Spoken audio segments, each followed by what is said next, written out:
Saints get their first win. Spencer Rattler's first win as a starting QB.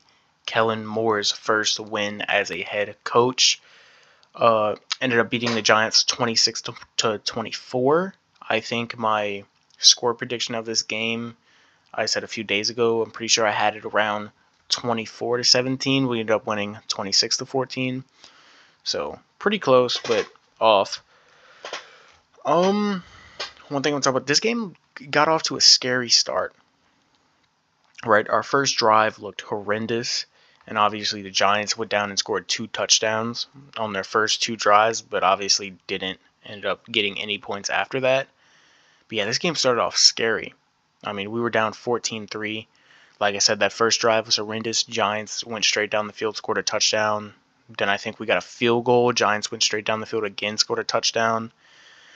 Oh, and another thing, the refs at the start of this game, oh my god. And even at the end of the game, like, I believe it was on the Giants' first drive, that catch in the red zone that got the Giants down to like the 1 yard line, that was not a catch. He didn't survive through the ground. That, I can't believe they ruled that a catch. And then the Carl Granderson roughing the passer towards the end of the game, that had to be one of the worst calls I've ever seen. Definitely one of the worst roughing the passer calls I've ever seen. I know there's a lot of people talking about the Kool-Aid pass interference. That one, like, that one should have been called. Like, Kool-Aid definitely got there early. I mean, the ball didn't even like touch the receiver yet, and Kool-Aid was already hitting him. So that one was definitely pass interference and deserved to be called for sure. Hold up, someone just texted me. All right. Let's see what else. Rattler. This was probably Rattler's second best game of the year. Obviously, had that amazing deep ball to Shaheed, which in my preview video I talked about. I know a lot of people are hoping and expecting to see deep balls soon, but I didn't think this would be the game for it because that Giants defensive front and that pass rush, I just didn't think Rattler would have enough time in the pocket to throw these deep balls. But the O-line played really well. The O-line played amazing.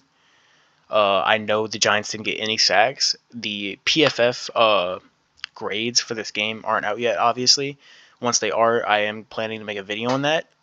And I'm really interested to see how many times Rattler was pressured. But overall, I think the O-line played amazing this game. But back to Spencer Rattler, this was probably his second best game of the year. The deep ball to Shaheed was amazing, and I just think his accuracy and overall placement of the ball was way better. I know he had that one throw to Juwan, that out route that was clearly behind him, which sucks is because it was probably labeled as a drop for Juwan, but that was clearly on Rattler. Like, it was an out route. Rattler put the ball like on Juwan's outside hip where he kind of had to like flex backwards to try to catch it. So that one was clearly on Rattler. But besides that, there might have been one or two more bad balls from Rattler that I'm forgetting about. But overall, I thought Rattler played a really well game. I thought he was really accurate with the football and how he placed the ball. Our run game wasn't as good as I thought it would be, as I was hoping it would be. Kendre got more carries than Kamara this game. So this is something I want to talk about too. If you're a betting man, I think, because after this game, like going into the Patriots game, Kamara's total carries is probably still at 14 or 15 and a half, when this is clearly a split backfield. So if you're a betting man, I would definitely take the under on Kamara's carries moving forward, because this is 100% going to be a split backfield, especially with how Kendre Miller's just playing good. Like, he played better, objectively better than Kamara this game. Obviously, the stats would say so.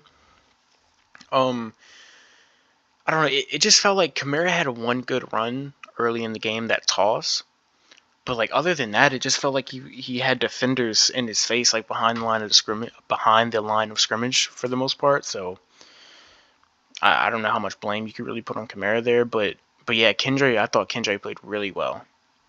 Obviously, averaging 4.1 yards a carry is so nice to see from Kendra, because early on in his career, like last season, it just felt like he would have one good run for like 15 yards, and then every other carry from there would be for like 2. And so it would put his stats at he was averaging like overall like 3.5 yards per carry. And it looks like he would be that type of player where it looks like he's playing so well, but then you actually look at the stats and be like, wow, like he really wasn't that good. But now, like, he looks like he's playing good, and the stats actually say it, you know. Obviously Taysom Hill was back for this game. I thought that third and short play where Taysom Hill threw it for 19 yards to Jawan, I thought that was an amazing play, because obviously the entire Giants defense was expecting a Taysom Hill run. So I thought I really liked that from Kellen. The 6 Taysom Hill carries, like, one, he picked up a first down on a third and short, which was nice to see. But other than that, like, it kind of just felt like they were using the end of the game and just giving Taysom Hill carries as like a practice for him, because he had been hurt all offseason and preseason, so he couldn't really practice with Kellen Moore's new offense. So I wouldn't take too much stock into 6 carries for -1 yards, because I think they were really just using like the end of the game as like practice for Taysom Hill. That's what it looked like.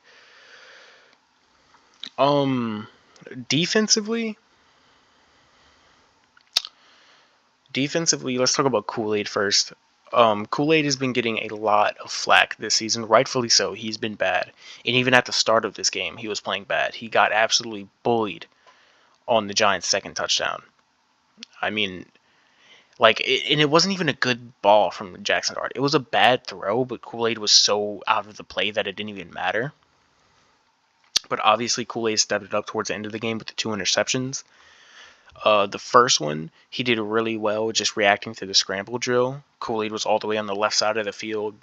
Dart was rolling to his right, and Kool-Aid just was following the scrambling drill and tracked the ball down, made the pick. The second one was just a really well played slant route, really well defended slant route from Kool-Aid, and obviously jumped up, was able to make the pick. It was a questionable decision to throw it from Dart, but Kool-Aid did what he needed to do nonetheless. So gotta give him his flowers. I thought we did a good job slowing down Cam Scadaboo. There were a few plays where like it just felt like he's such a hard guy to tackle.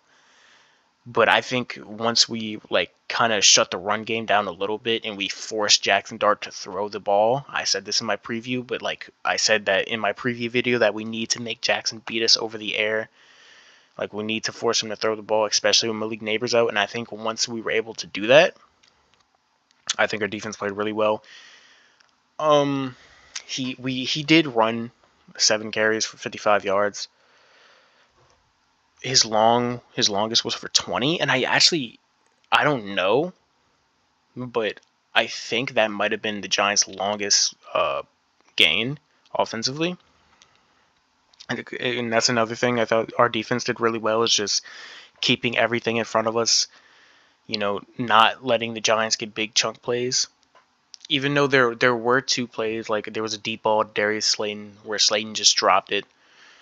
There was another one, a flea flicker, where the dude was wide open. He had, I think it's Terrell Burgess. I definitely butchered his last name just now, but I think it was on him. It was a flea flicker, and Jackson Dart just underthrew it. Like, if Jackson Dart has a good ball, that's a touchdown for the Giants. So besides those 2 plays, I thought our defense did really well, just not letting the deep ball, like shutting down the deep ball and just keeping everything in front of them and limiting chunk plays. Like I said, I don't know, but I'd assume that Jackson Dart scramble for 20 yards was the Giants' biggest play.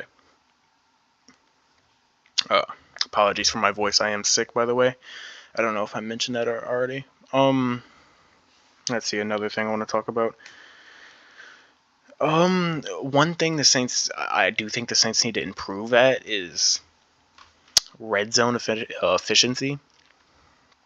Like our one touchdown came from the deep ball to Shaheed.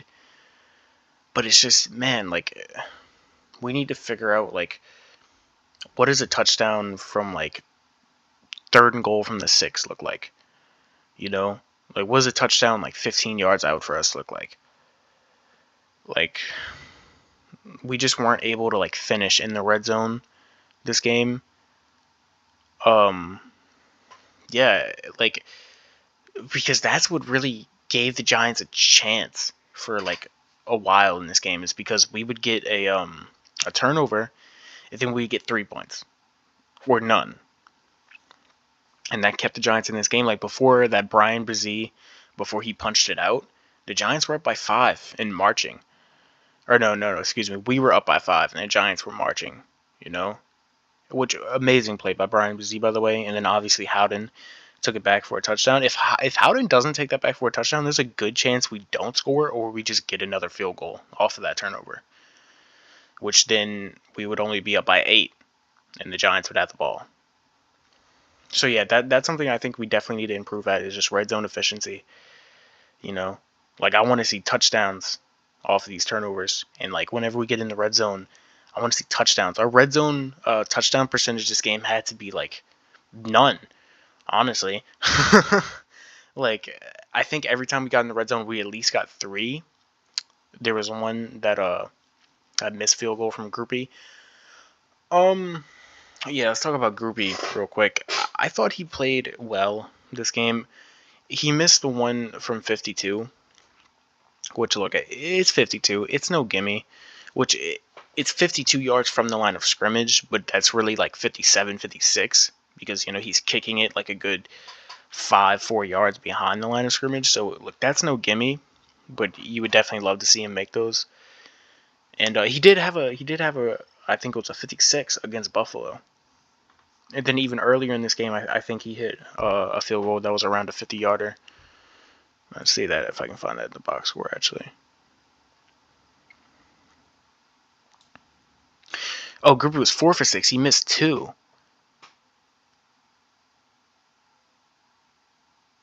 Am I dumb? I can't even remember what the second one was. Wow. I did not know he missed 2. Sheesh. Well, maybe I just don't fucking know ball.